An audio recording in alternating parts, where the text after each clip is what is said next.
성도 여러분, 안녕하세요. 행복한 안식일입니다. 그동안 잘 지내셨나요?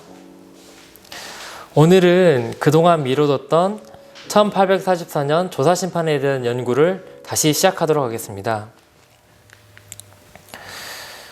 혹시 이 교재가 있으시다면 강의를 들으시고 다시 연구하실 때 활용하시기 바랍니다.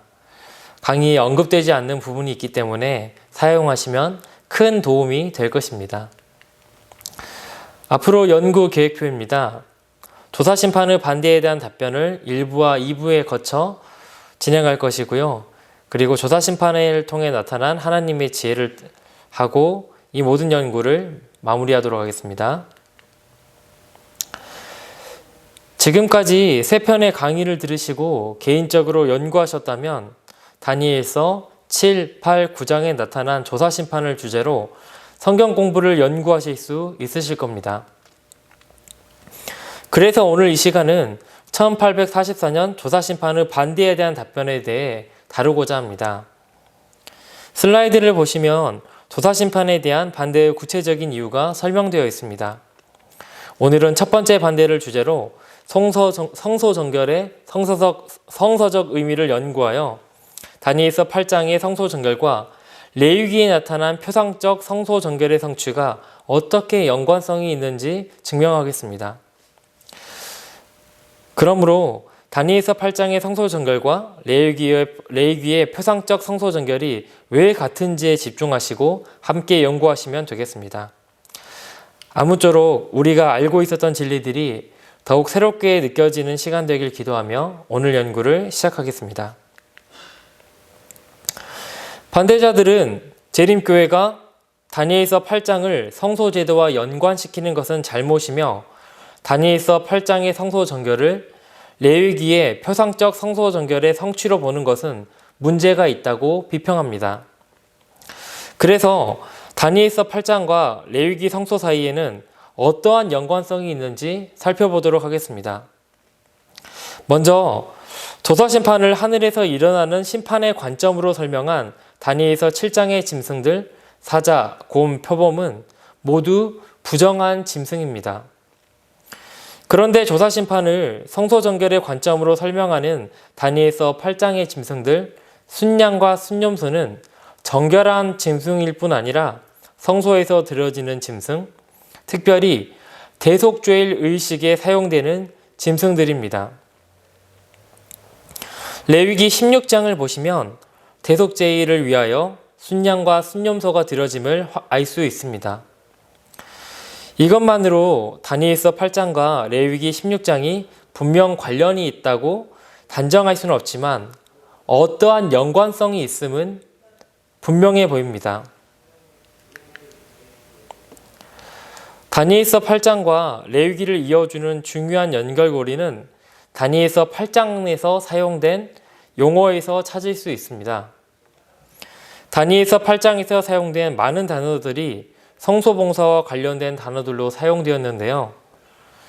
예를 들어 다니엘서 8장 11절을 보시면 성소의 이미지가 나옵니다. 여기서 성소의 소, 장소, 기초를 뜻하는 마콘이라는 단어는 구약에서 17회 사용되었는데 그중 14회가 성소와 직접적으로 관련되어 사용되었고 나머지 3회 중 2회도 하나님의 보좌와 관련되어 사용된 것으로 보아 성소와 관련성이 있음을 알 수 있습니다. 특별히 현대진리를 공부한 우리들은 성소와 하나님의 보좌는 뗄 수 없는 관계임을 알고 있기에 이 연관성은 매우 의미심장합니다. 다음 세 성경절들이 다니엘서 8장 11절과 동일하게 단어 마콘이 쓰인 성경절입니다. 모두 성소라는 단어와 함께 사용되었음을 확인할 수 있습니다. 마지막 성경절은 마콘이 하나님의 보좌에 쓰인 용례입니다. 우리는 이 용어만으로도 다니엘서 8장의 성소가 레위기의 표상적 성소와 깊은 연관성이 있음을 알 수 있습니다. 원어적 연관성을 더 살펴보겠습니다. 다니엘서 8장 11절에서 성소로 번역된 히브리어 미크다쉬는 구약 전반에 걸쳐 지상 성소를 나타내는 흔한 단어인데요. 다른 곳에서 하나님께서 거하시는 하늘의 장소를 가리키기도 했습니다. 원어적 연관성은 더 있습니다. 다니엘서 8장 14절은 성소가 정결하게 되리라 하였는데 성소에 해당되는 히브리어 코데쉬는 성소 전체를 가리킬 수도 있고 성소나 혹은 지성소만 가리킬 수 있는데요. 이 단어는 성소의 정결을 다루는 레위기 16장 전반에 걸쳐 사용되었습니다. 이는 다니엘서 8장의 성소 정결과 레위기 16장의 성소 정결이 실제적으로 관련이 있음을 강하게 증언합니다. 이 밖에도 다니엘서 8장과 레위기에 기록된 성소 봉사를 가리키는 히브리어는 정말 많은데요. 시간상 모두 언급할 수 없기 때문에 마지막으로 메일로 번역된 히브리어 타미드만 짚고 언어 연구를 마치도록 하겠습니다. 타미드는 성소 봉사와 관계가 매우 깊은 단어입니다. 대부분의 번역 성경은 타미드를 매일 드리는 제사라고 표현했는데 이는 타미드가 성소 봉사와 관련되어 사용될 때 조속으로 드린 매일의 희생과 함께 사용되었기 때문입니다. 하지만 희생이란 단어는 사실 원문에 없습니다. 원문에 없음에도 불구하고 왜 단어를 추가하여 번역하였는지를 이제부터 알아보겠습니다. 다니엘서 8장 11절에 메일로 번역된 히브리어 타미드가 성소봉사와 매우 깊은 관계를 가졌습니다. 먼저 출애굽기 29장 38, 42절을 보겠습니다. 이 단어는 계속 혹은 늘이라고 번역되었는데 상번제, 즉 매일 드리는 제사를 표현하는 데 사용되었습니다. 그리고 성소 첫째 칸에서 드리는 진설병을 언급할 때도 타미드가 사용되었습니다. 또 출애굽기 30장 8절, 레위기 6장 13절을 보면 타미드는 번제단의 불과 관련되어 사용되었습니다. 그 불은 제단 위에 피어놓아 꺼지지 않게 지속적으로 유지하는 것을 볼 수 있습니다. 여기까지 타미드가 사용된 몇 가지 성경 구절을 보았습니다. 예리한 관찰력을 가지셨다면 타미드는 성소와 관련이 있음은 물론 오직 성소의 첫 번째 칸 봉사와 관련되어 사용된 것을 발견하셨을 겁니다. 이 단어는 심판이 진행되는 성소의 둘째 칸과 관련하여 전혀 사용되지 않았습니다. 이 사실은 우리에게 정말 중요한데요. 왜 중요한지는 잠시 후에 다루기로 하고 원어적 연구는 여기서 마치겠습니다. 우리는 지금까지 언어학적으로 다니엘서 8장이 레위기 성소봉사와 관련되어 있음을 증명하였습니다. 하지만 연관성은 여기서 끝이 아닙니다. 이제부터 다니엘서 8장의 성경절을 연구할 텐데요. 여기서 이 둘을 이어지는 더욱 강력한 연결고리를 발견할 수 있습니다. 다니엘서 8장 10절에서 12절을 보시면 작은 뿔의 활동은 위로 향하면서 종교적인 공격을 합니다. 작은 뿔은 자신을 높여 군대의 주제에 대항하고 매일 드리는 제사를 없애버리고 진리를 땅에 던지며 심지어 성소가 있는 것을 허물기까지도 합니다. 우리는 작은 뿔이 여기에서 교황 로마의 모습으로 복음을 공격하는 것을 알 수 있습니다. 그런데 어떻게 교황권이 하늘 성소의 장소 혹은 토대를 무너뜨릴 수 있을까요? 먼저 성소가 이 땅에 존재하던 시기는 교황권이 탄생하기 전이기 때문에 여기서 말하는 성전은 하늘 성소임이 틀림없습니다. 분명히 교황권은 하늘에 있지 않기 때문에 물리적으로 하늘 성소를 공격할 수 없습니다. 그러나 교황권은 성체성사, 신품성사, 고해성사, 중보기도 등의 제도를 통하여 그리스도의 하늘 사역의 기초를 잃어버리게 만들었고 또 다른 의미에서 허물어뜨렸습니다. 앞서 언급한 카톨릭의 여러 제도들은 자세히 들여다보면 예수님의 삶과 죽음, 그리고 대제사장으로서의 사역에 대한 모조품임을 알 수 있습니다. 예를 하나 들겠습니다.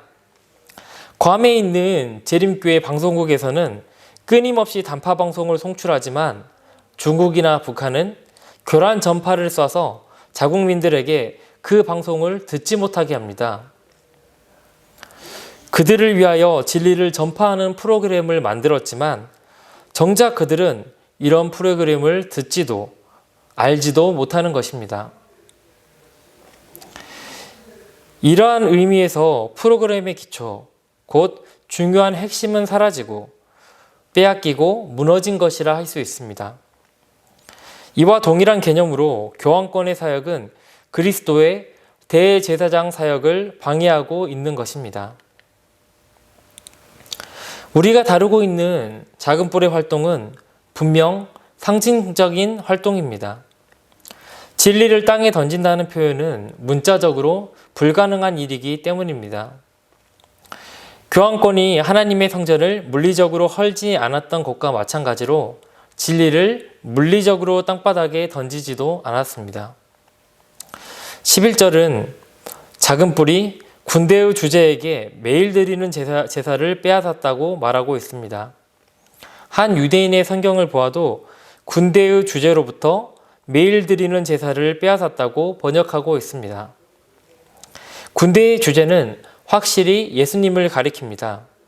그리고 히브리서도 예수님을 하늘 성소에 계신 우리의 대제사장이라고 말합니다. 교황권을 가리키는 작은 뿔은 스스로 심히 확대하여 예수님에 이르게 되었습니다. 교황을 포함하여 누가 되었든지 하나님의 역할을 자처하는 자는 스스로 하나님이라 높이는 것입니다.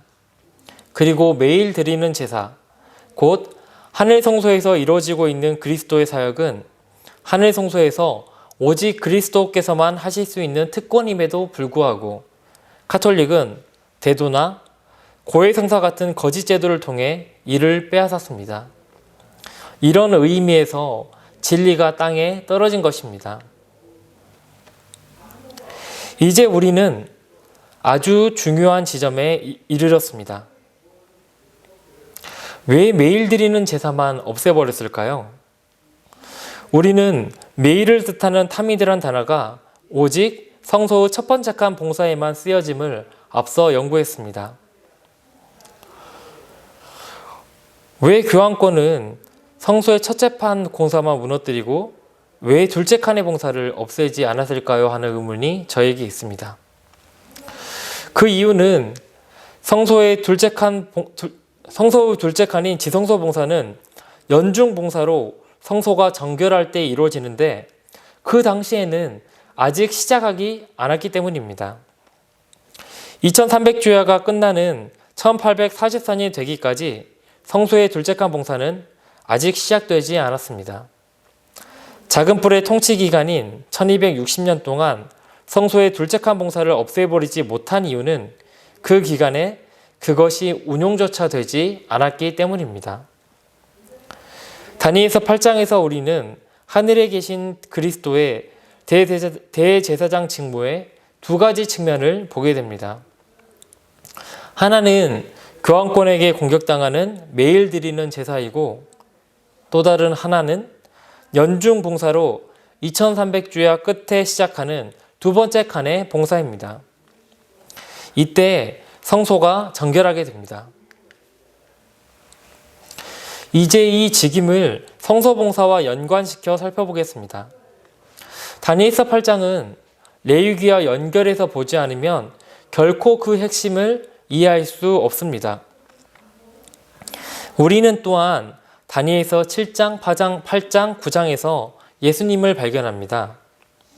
다니엘서 9장은 그리스도의 역할을 어린 양으로 강조하는데 특히 62일의 뒤 메시아가 끊어질 터이나 자기를 위한 것이 아니니라 라고 한 그때 예수님께서 희생제물이 되신 점을 부각시킵니다. 이 번역은 킹 제임스의 흠정역인데요. 한국어 번역은 자기를 위한 것이 아니니라가 빠져 있습니다. 다니엘서 9장은 8장과 마찬가지로 성소제도의 용어를 사용하며 성소의 희생과 속죄를 언급하고 있는데 이 모든 것이 8장과 9장의 연관성을 확고하게 하고 있습니다. 이제 우리는 다니엘서 7장, 8장, 9장의 예언의 초점이 모두 예수 그리스도께 맞춰져 있음을 발견할 수 있습니다.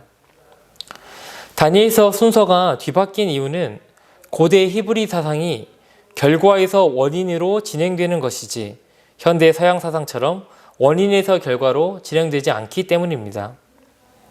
그러므로 결과, 즉 나라를 세우심으로 시작해서 원인, 곧 예수님의 희생으로 이어지는 순서는 아주 자연스러운 것입니다. 최희 박사는 그러므로 이 다니엘서의 새 예언은 모든 장에 공통으로 등장하는 한 인물의 사역에 대한 서로 연동된 설명을 해주고 있다 라고 말합니다. 여기까지 우리는 다니엘서 7장, 8장, 9장이 서로 연관성이 있을 뿐 아니라 특히 8장과 9장이 성소 봉사라는 주제로 긴밀히 연결되어 있음을 확인했습니다.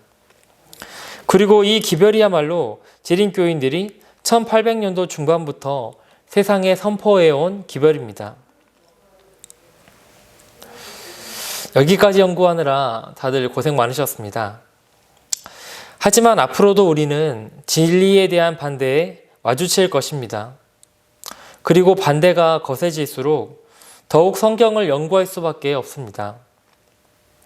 하나님께서는 우리가 반대를 당할 때 그분의 말씀을 다시 연구하면 현대 진리의 더 깊은 뜻을 발견하도록 더욱 확실한 진리의 확신을 얻을 수 있도록 말씀 속의 보화를 준비하셨습니다.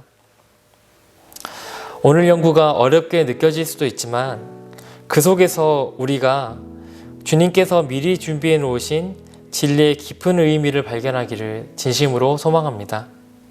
제가 기도하고 오늘 연구를 마치도록 하겠습니다. 하늘에 계신 우리들의 하나님 아버지, 오늘도 저희들에게 아버지의 진리를 전해주시니 너무나 감사합니다. 아버지, 저희가 반대를 당할 때 낙망하지 않도록 도와주시고 주께서 주신 말씀으로 다시 돌아가 연구할 수 있도록 도와주시고 그 말씀에서 저희가 알고 있었던 진리가 더욱 새롭게 될 수 있도록 도와주시고 저희가 깨닫지 못한 것을 더 깨달을 수 있도록 저희에게 성령의 지혜를 주시기를 간구드립니다. 예수님 이름으로 기도 올렸습니다. 아멘.